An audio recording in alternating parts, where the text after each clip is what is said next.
মানবতা বিরোধী অপরাধে অভিযুক্ত আবুল কালাম আজাদ ওরফে বাচ্চু রাজাকারের ফাঁসির দণ্ডাদেশের সংবাদে ইতালি আওয়ামী লীগ সন্তোষ প্রকাশ করেছে। রোমে সোমবার সন্ধ্যায় আয়োজিত এক তাৎক্ষণিক সভায় মুক্তিযুদ্ধের সপক্ষ শক্তির নেতারা বলেছেন, যুদ্ধ অপরাধীদের বিচারের জন্য গঠিত আন্তর্জাতিক ট্রাইব্যুনাল বাচ্চু রাজাকারের বিরুদ্ধে ফাঁসির আদেশ দিয়ে দেশ ও জাতিকে 40 বছরের কলঙ্ক থেকে মুক্ত করতে শুরু করেছে।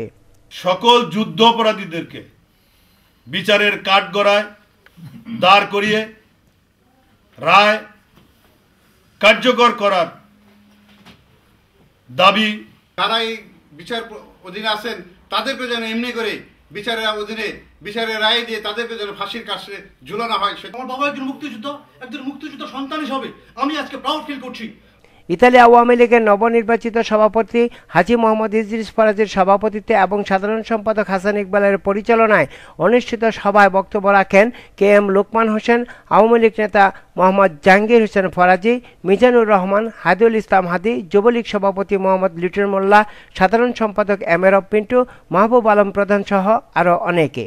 আওয়ামী লীগ নেতারা বলেছেন, বাচ্চু রাজাকারের ফাঁসির আদেশের মধ্য দিয়ে যুদ্ধ অপরাধীদের বিচারের ঐতিহাসিক রায় শুরু হয়েছে এবং তা চলতেই থাকবে। এমনিভাবে যুদ্ধ অপরাধীদের বিচার আগামীতে পর্যায়ক্রমে ধারাবাহিকভাবে চলতে থাকবে। যারা যুদ্ধ অপরাধী আছে আগামী জাতীয় নির্বাচনের আগে তাদের বিচার যেন বাংলার মাটিতে হয়।